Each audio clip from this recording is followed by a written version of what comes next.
vas dire à ton frère, tu vas dire à ta soeur, tu fais bien d'être là. Alléluia. Bien-aimés frères et sœurs, nous entamons 2 vendredis de restauration. Nous voulons nous exposer à la grâce de Dieu. Nous voulons crier à Dieu, nous voulons supplier Dieu pour qu'il puisse nous toucher et nous visiter dans le nom de Jésus. Alléluia. Et ce soir, le thème qui nous est donné est Jérémie 33, verset 3. Invoque-moi au jour de la détresse et je te répondrai. Ou du moins, invoque-moi et je te répondrai. Nous écoutons la parole de Dieu. Invoque-moi et je te répondrai. Je t'annoncerai de grandes choses, des choses cachées que tu ne connais pas. Alléluia. Amen. Invoque-moi et je te répondrai. Je t'annoncerai de grandes choses, des choses cachées que tu ne connais pas. Voici ce que la parole de Dieu déclare. Et c'est la parole qui sort de la bouche de Dieu. Parce qu'au verset 1, il est dit, la parole du Seigneur fut adressée à Jérémie une seconde fois en ces mots. Pendant qu'il était encore enfermé dans la cour de la prison. Bien, frères et sœurs, ce verset nous donne à réfléchir et je crois que ce soir, le Seigneur va nous aider à comprendre quelque chose d'important. La parole ici ne s'adresse pas à une personne lambda. La parole du Seigneur s'adresse à un prophète. Et ce prophète, c'est le prophète Jérémie. Au chapitre 32, nous allons nous rendre compte que le roi Sédécias a décidé de mettre Jérémie en prison parce que Jérémie prophétisait la parole de Dieu. Et la parole que Jérémie prophétisait n'arrangeait pas le roi. Alors le roi prend la décision d'enfermer Jérémie. Jérémie est en prison. Jérémie va crier à Dieu. Jérémie va prier. Et Dieu va se révéler à Jérémie pour lui dire que je vais bénir Israël, je vais restaurer Israël. Mais pendant que Dieu dit cela au prophète Jérémie, Jérémie est encore en prison. Jérémie ne sort pas de prison. Jérémie va encore prier et voici la parole que Dieu va lui adresser. Ça voudrait dire que cette parole s'adresse à une personne qui est dans une situation de détresse, dans une situation difficile, dans un moment de perturbation, dans un moment de trouble, où tu as l'impression que le Dieu que tu pries t'a oublié. Le Dieu que tu pries t'a abandonné. Longtemps tu as prié, mais tu ne vois pas la réponse ou l'exaucement de Dieu dans ta vie. Alors, tu es triste, tu te poses 1001 questions. Qu'est-ce que j'ai fait? Où est Dieu? Même les serviteurs de Dieu ne sont pas épargnés parce que celui à qui Dieu parle s'appelle prophète Jérémie, qui n'est pas même un prophète mineur d'Israël, c'est un prophète majeur d'Israël. Et le Seigneur lui dit, invoque-moi et je te répondrai. Donc ici, l'enjeu c'est l'invocation de Dieu au jour de la détresse. Quand ça ne va pas, quand je suis perturbé, quand il y a un problème, la solution, Dieu n'a pas dit pleure, alléluia. Dieu n'a pas dit gémis, alléluia. Dieu n'a pas dit plains-toi, Dieu dit invoque-moi. Alors c'est quoi une invocation? Le dictionnaire nous dit que invoquer, c'est appeler. C'est l'action d'appeler. Mais invoquer, c'est aussi l'action d'implorer l'aide de quelqu'un. C'est demander le secours. Donc quand Dieu dit à Jérémie, invoque-moi, il est en train de dire, appelle-moi Jérémie si ça ne va pas. Appelle-moi au secours si ça ne va pas. Si je n'entends pas, implore-moi, supplie-moi. Et il n'a pas dit, je répondrai à ta prière. Il dit, je t'exaucerai et je te révélerai de grandes choses. Dans ma petite vie chrétienne, j'ai compris une chose très importante, c'est que on ne prie pas quand ça ne va pas pour attendre une solution miracle, alléluia. Mais on prie pour que Dieu nous révèle ses projets, ses plans et ses chemins.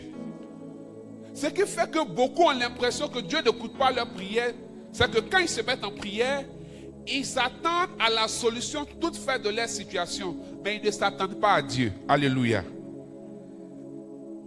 Donc, Si Dieu se révèle à eux d'une manière autre que ce qu'ils espéraient, pour eux, Dieu n'a pas exaucé, Dieu n'a pas agi.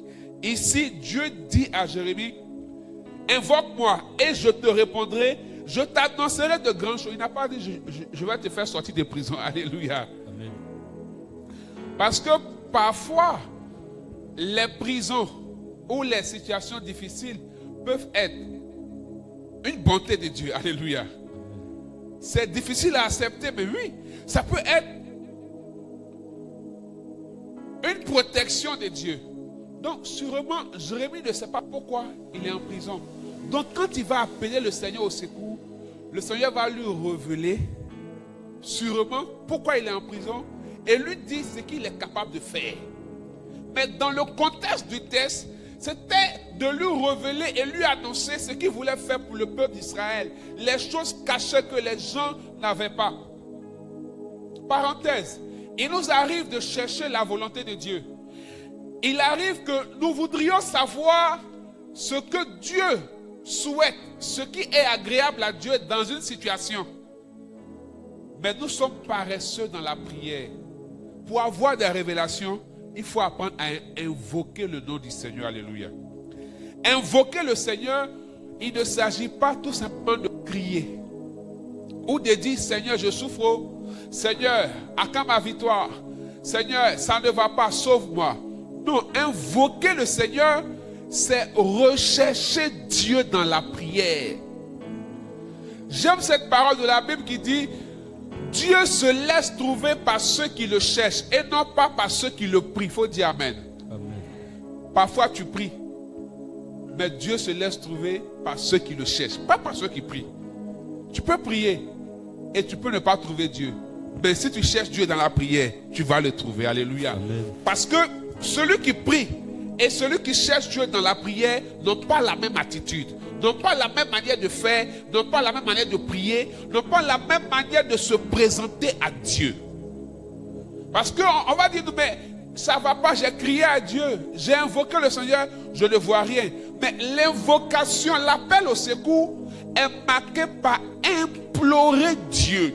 Je cherche Dieu sincèrement.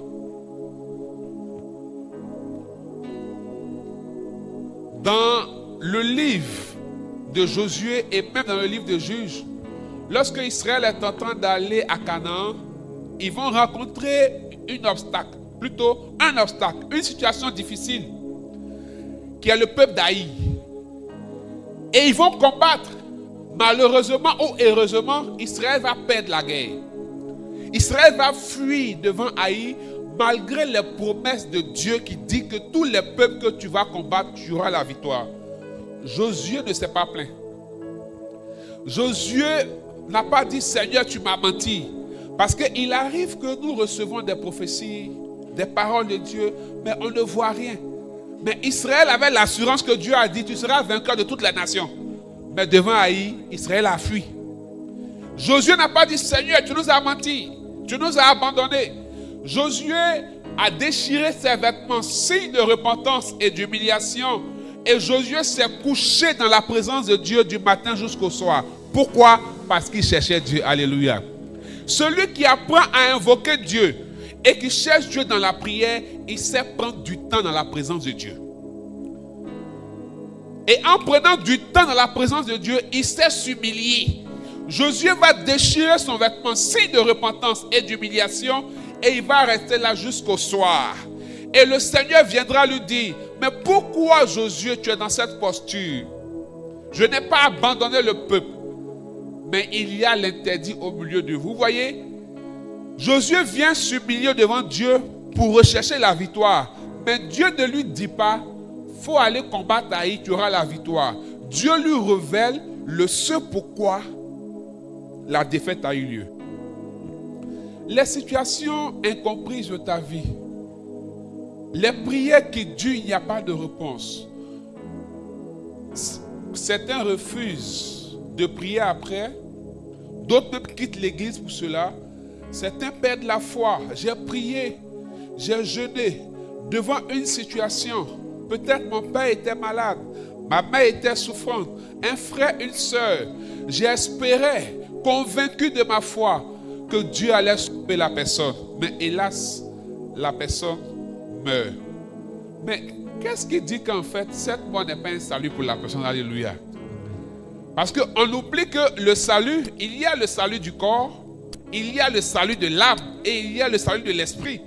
Donc, dans ta conviction du salut pour la personne, est-ce que tu avais la précision du salut que Dieu allait apporter? Alléluia.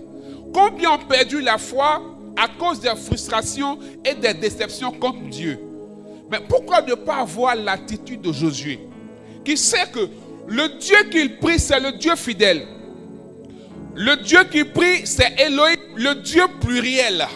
Le Dieu qui prie, c'est Adonai, le grand Dieu. Il est l'unique. Donc, s'il est avec nous, on ne peut pas perdre. Sûrement, il y a un problème. Si je suis chrétien, si je jeûne, si je prie et j'ai l'impression de durer dans une détresse, je dois me poser des questions. Je ne dois pas en vouloir à Dieu. C'est pourquoi lorsque tu vas invoquer le Seigneur, il viendra d'abord te répondre. En te révélant ce qui se passe. Dieu dit à Josué, c'est l'interdit qui est au milieu de vous qui a créé le problème. Sinon, à la vérité, la victoire, tu l'as déjà. Alléluia. Qui sait qu'il a déjà la victoire? Qui est convaincu qu'il a déjà la victoire? Jean 19, verset 30. Tout est accompli. Jésus est mort. Il est ressuscité. Il est glorifié. Paul dit, si Christ n'était pas ressuscité, vaine était notre foi. Ô mort, où est ta victoire? Ô mort, où est ton aiguillon? Parce que Jésus a triomphé de la mort. Donc nous avons la victoire de notre côté. Alléluia. Dis à quelqu'un, la victoire est dans ton camp. La solution est dans ton camp. Donc quand tu as cette conviction, quelles que soient les détresses qui arrivent, ce n'est pas de te plaindre et d'en vouloir à Dieu, parce que lui, il a déjà tout accompli. C'est de te demander quel interdit t'empêche de jouir de la victoire que tu as. Jérémie était en prison. Dieu, vous voyez que Dieu, il est bizarre. Tu es Dieu. Tu peux me faire sortir de prison. Je suis ton prophète. C'est parce que tu m'as parlé que j'ai parlé comme un bien en prison. Donc à la vérité, parce que tu m'as envoyé que j'ai eu problème. Mais fais-moi sortir. Tu viens me dire non, invoque-moi. Je te répondrai. Alléluia. Bien-aimés frères et sœurs, pourquoi nous devons invoquer le Seigneur? Pourquoi nous devons rechercher le Seigneur dans la prière? Pour deux choses. Pour avoir l'aide du Seigneur. Première chose. L'aide du Seigneur, pas en tant que solution pour toi dans ce que tu recherches. Je précise. Parce que pour quelqu'un qui est en prison, l'aide de Dieu pour lui serait que sûrement il sorte de prison. Mais l'aide du Seigneur vient d'abord pour te fortifier, pour te consoler, pour te soutenir. Dieu se manifeste sa présence pour toi. Dans le cas où cette prison est un chemin d'éducation et de préparation comme Joseph en prison. Alléluia. Si la prison est le chemin de ta gloire, Dieu ne te fera pas sortir, mais il va te fortifier. Il va te consoler. Il va t'aider. Alléluia. Parce que la prison, le puits, Potiphar et la prison étaient des lieux de servitude pour Joseph. Étaient des lieux de détresse pour Joseph, mais c'était le chemin de sa gloire. Parce qu'il fallait qu'il soit en prison et qu'il y ait quelqu'un qui ait un rêve. Et que Joseph explique et qu'il comprenne que Joseph peut être la solution pour Pharaon un jour quand il aura un rêve pour que Joseph sorte de la prison. Mais si Joseph n'arrivait pas en prison, il allait savoir, qui allait savoir qu'il pouvait interpréter le songe de Pharaon?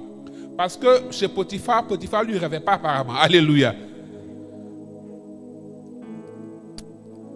On apprécie mal et on jauge mal certaines situations et le diable nous trompe, le diable nous blague en nous faisant croire qu'il y a toujours, ce sont des solutions miracles qu'il faut avoir. Non! On invoque Dieu pour avoir son aide, son soutien, sa présence, pour te soutenir, pour t'aider à traverser la situation d'abord. Et la seconde aide, c'est l'aide où Dieu vient pour te sortir de la situation. pour te faire sortir de la détresse. La seconde raison pour laquelle nous devons invoquer le Seigneur, c'est pour avoir la direction de Dieu. Pour avoir le chemin que Dieu nous propose. Pour avoir la volonté de Dieu. Parce que si tu ne sais pas pourquoi tu traverses cette situation et qu'est-ce qui t'a amené dans cette situation, tu sortiras, mais demain tu reviendras. Alléluia. Quand Josué a su, par la direction de Dieu, qu'il y avait l'interdit dans le camp, Josué n'est pas allé combattre. Quand il s'est levé, il dit fouillez. Il y a l'interdit au milieu de nous. L'interdit, c'était quoi? Dieu a dit, toute ville où vous irez combattre, si vous avez la victoire, quand vous aurez la victoire, vous devez vouer à l'interdit toute la ville. Vous ne devez rien prendre, on détruit tout. Mais il y a un gars apparemment qui est ivoirien et qui sûrement il est intelligent. Et en plus c'est un Akan, il s'appelle Akan. Alléluia. Amen. Lui il a vu l'or. Il dit, ah, vieux père, l'or Salomon détruit aussi. Ah, André vieux là, il ne connaît rien. Il a brûlé l'or là. Il est allé dans sa tente, dans sa chambre, il a creusé. Oh, il ne sait pas que Dieu voit une fourmi noire sur une pierre noire dans une nuit noire. Donc pour lui, il a creusé, il a mis. Donc s'il creuse humain, si on vient fouiller dans sa chambre, on ne verra rien.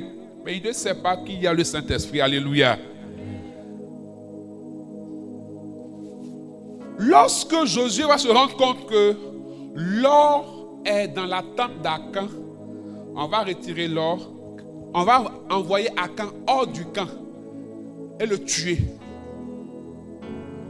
Pour ne pas que la prochaine fois, quand il va aller combattre encore, ce gars leur crée des problèmes. Alléluia. Si tu n'as pas la direction de Dieu, Dieu peut te faire sortir de la galère. Dieu peut te faire sortir de la maladie. Dieu peut te faire sortir du chômage. Mais qu'est-ce qui prouve que ton comportement, ta mentalité, ton attitude ne va pas te ramener là-dedans? Il y a des personnes qui ont traversé certaines situations. Dieu s'est manifesté. Mais à une période, ces personnes ont oublié d'où elles venaient. Dans quoi elles sont quittées. Et ces personnes vont commencer à avoir des comportements.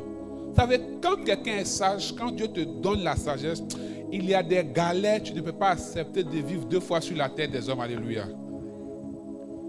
Mais si Dieu ne te donne pas la direction, tu ne comprendras pas. Tu vas penser que, oh, Dieu a fait. Et tu vis comme tu veux. Et ce qui est grave, c'est que certains oublient que ce qu'ils ont, ou ce dans quoi ils sont, c'est Dieu qui a permis. Donc ils oublient même Dieu. Ils ne prient plus.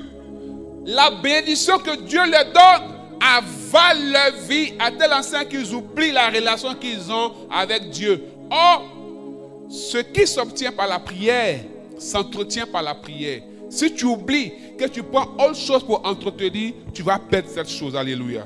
C'est pourquoi nous devons invoquer Dieu. Parce que Proverbe 10, 22 dit, la bénédiction de Dieu n'est point suivie de chagrin. Pourquoi? Parce que la bénédiction de Dieu est soutenue par la direction de Dieu. C'est pourquoi Dieu prend le temps de te préparer avant de te bénir. C'est Racine 2, verset 1. Mon fils, si tu aspires me servir, prépare ton âme à l'épreuve.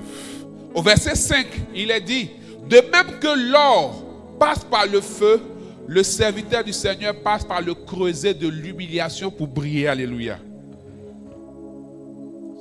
Cette partie-là, les chrétiens n'aiment pas. Dis à ton voisin, toute épreuve n'est pas malédiction. Une épreuve peut être un chemin de gloire. Alléluia. Amen. Alléluia. Amen. Donc quand tu invoques Dieu, il va te rappeler que ce que tu vis là, c'est pour ceci, c'est pour cela. Et parfois, il arrive que tu n'entendes rien. Il ne te répond pas par la parole, mais il te répond par la présence. Alléluia. Amen. Dieu ne répond pas toujours par la parole, mais par la présence. Il répond aussi par la présence. C'est-à-dire, tu as prié, Seigneur, ça ne va pas. Révèle-moi. Tu n'entends rien, tu ne vois rien, mais tu sens Dieu. Parce que la présence de Dieu est paix. La présence de Dieu est assurance. La présence de Dieu est confiance. Donc quand tu sens cette paix, cette confiance, cette assurance qui est manifestée par la présence de Dieu, tu comprends qu'en fait, tu n'es pas seul dans cette situation. Tu ne vis pas seul la situation. Tu ne traverses pas seul la situation. Donc si Dieu est avec toi, cette situation ne va pas te détruire. Alléluia.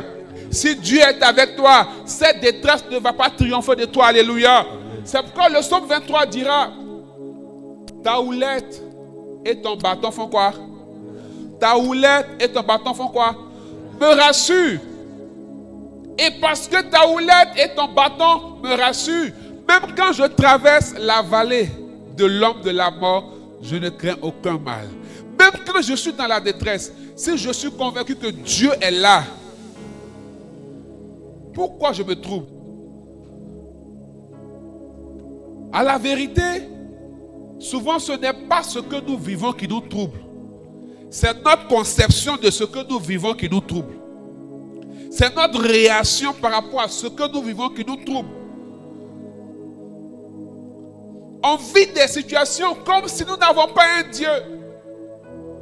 Comme si nous n'avons pas un Père.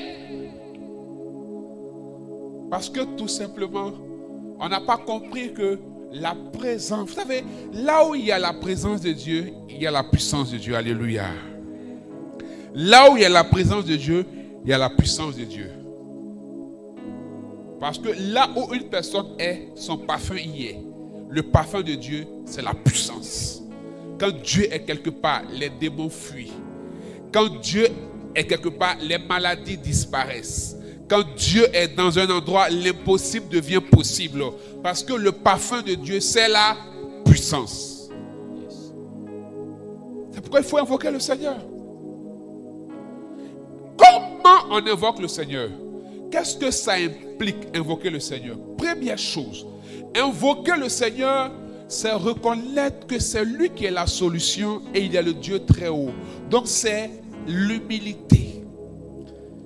C'est d'avoir un cœur d'enfant qui soupire, qui cherche, qui se tourne vers le Seigneur. Ceux qui se plaignent beaucoup, lorsqu'ils sont dans la détresse, se plaignent de Dieu. Ceux qui perdent la foi, ceux même qui quittent l'église ou leur foi à cause de la détresse, ce n'est pas eux tous, mais la majorité, c'est leur ego qui a le problème. Parce que tout simplement, ils espèrent, eux, Dieu doit faire comme ça. Comme Dieu n'a pas fait, c'est bon. Afin de Dieu là, c'est bon, je prie plus. Tu n'as pas un cœur d'enfant. Or, le royaume des cieux est semblable aux enfants. Qui parle du royaume des cieux, parle de la manifestation de Dieu dans la vie des hommes. Donc ceux qui sont éligibles à la manifestation de Dieu, c'est ceux qui ont un cœur d'enfant. Qui savent, un enfant est patient. Hein? Les enfants sont très patients. Pourquoi? Parce qu'ils ont confiance en leurs parents. Les enfants croient que leurs parents peuvent tout. C'est pourquoi un enfant, il te demande tout. Ce n'est pas son problème si tu peux ou si tu ne peux pas. Lui, il ne sait pas. Tout compte fait, on lui a dit que c'est toi qui es son père, tu es sa mère. Tu lui as dit, il a vu. Donc toi, tu dois tout pouvoir. Alléluia. Donc si tu es enfant, tu seras tout petit et chaque jour, tu te tournes vers ton père. Papa, j'ai besoin de toi. Papa, apparemment, les gens disent que ma situation a duré. Les gens disent que mon célibat a duré. Les gens disent que mon chômage a duré. Les gens disent que ma maladie a trop duré. Moi-même, je dis que j'ai duré. Moi-même, je dis que je suis fatigué, papa. Fais quelque chose. Alléluia. Il faut invoquer le Seigneur. Mais c'est un cœur humble. Un cœur d'enfant qui peut invoquer le Seigneur. Ceux qui n'ont pas un cœur d'enfant, eux, ils quittent le Seigneur. Eux, ils murmurent. Eux, ils se plaignent. C'est le problème d'Israël dans le désert. C'est le problème d'Israël dans le désert. Ils ont dit à Moïse, tu as quel problème? Nous, on avait de la viande. Où est ton Dieu? Tu nous fatigues, Moïse. Laisse-nous retourner. Remarquez, quand vous faites une promesse à vos enfants, ils font quoi? Ils vous rappellent. Les enfants rappellent les promesses tout le temps. Ils n'oublient pas. Hein?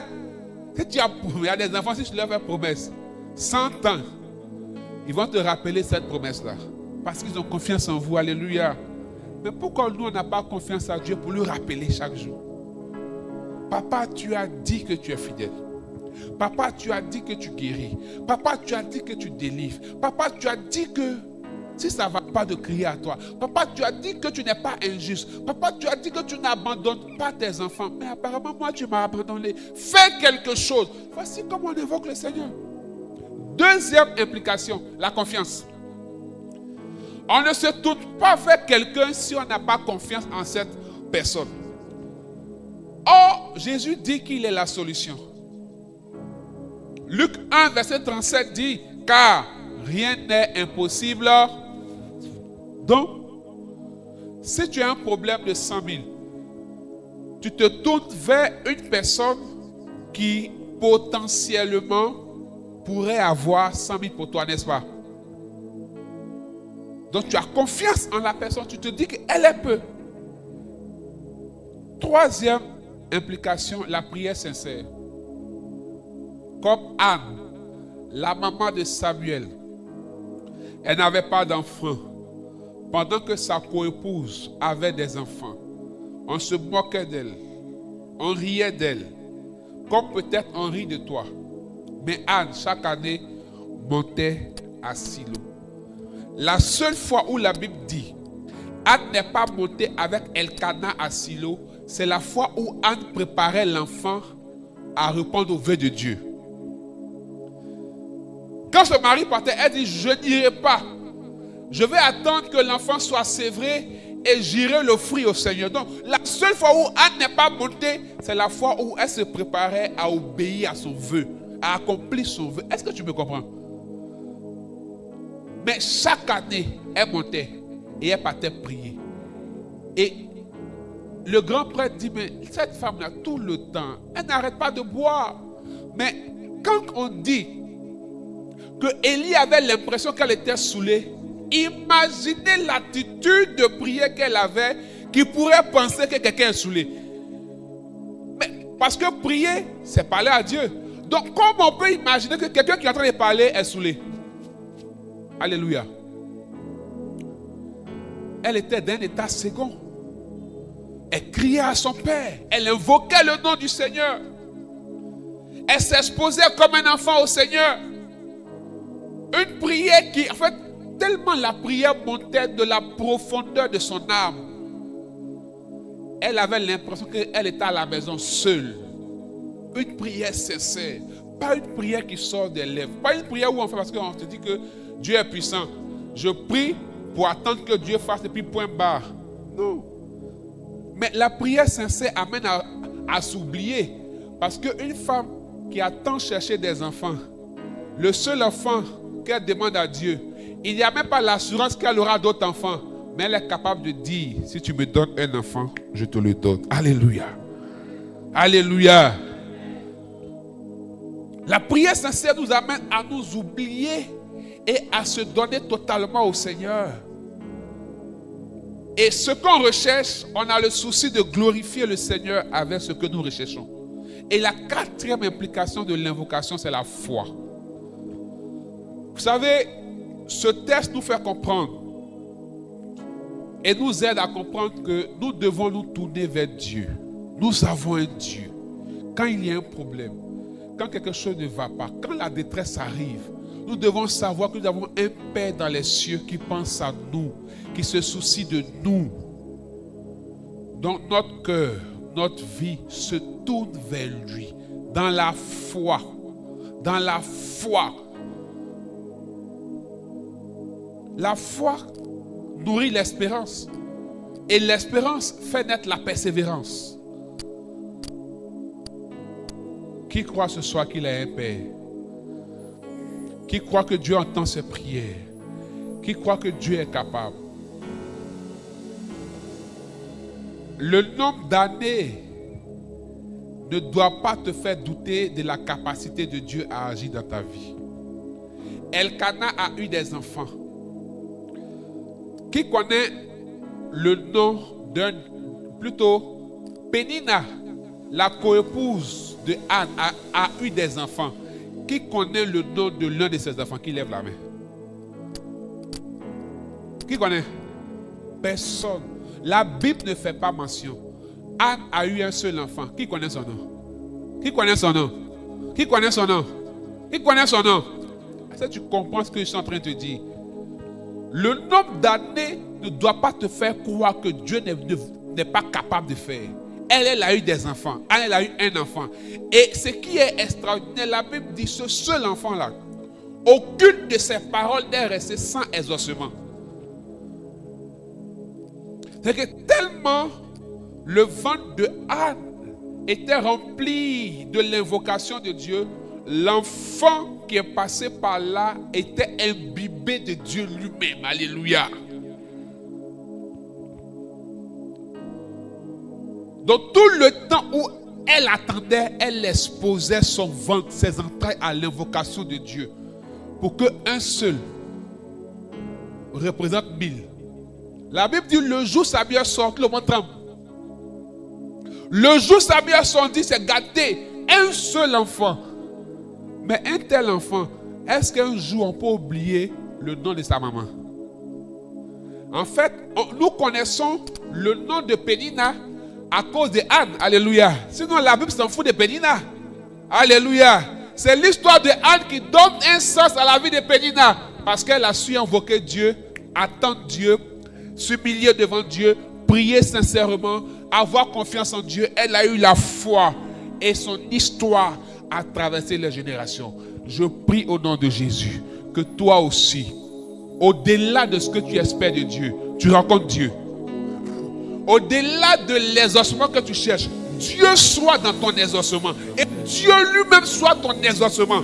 Parce que Dieu ne voudrait pas solutionner un problème. Dieu veut solutionner toute ta vie au nom de Jésus. Est-ce que tu peux te mettre debout?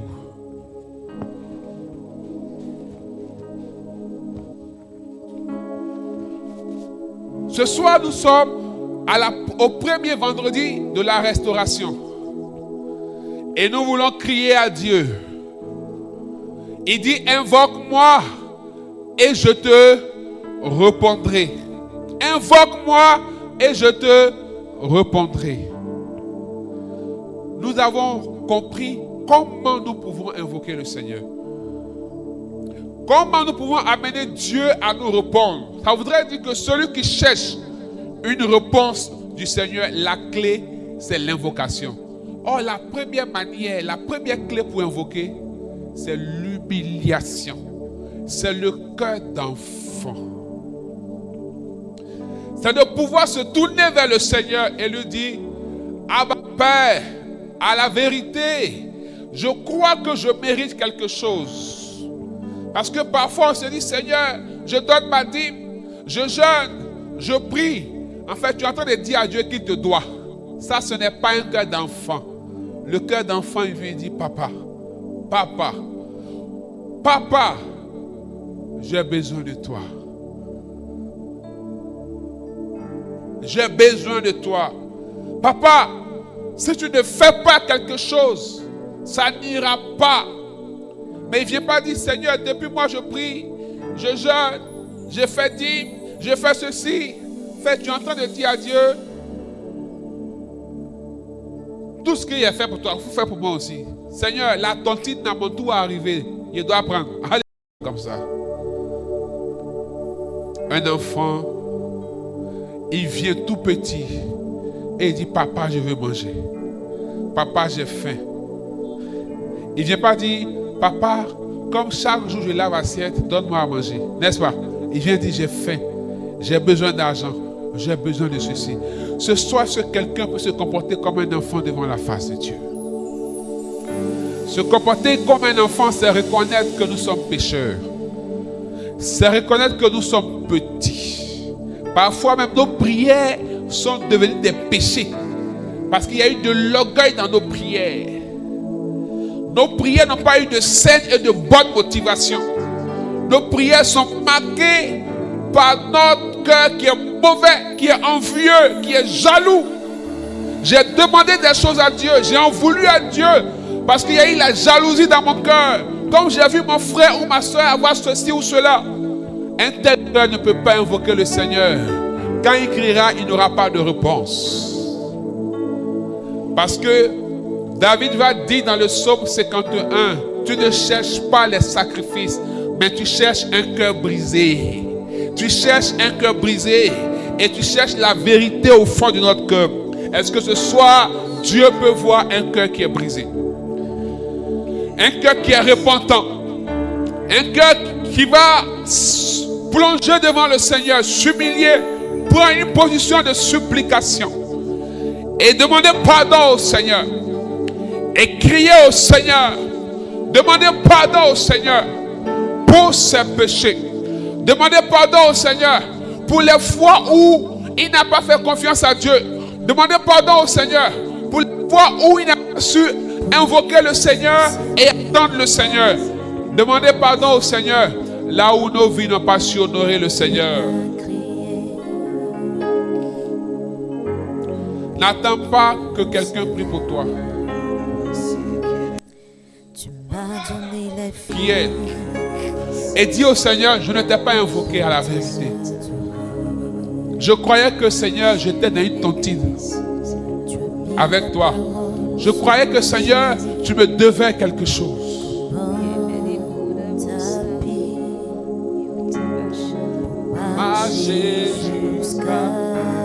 Parle au Seigneur s'il te plaît. Ouvre la bouche.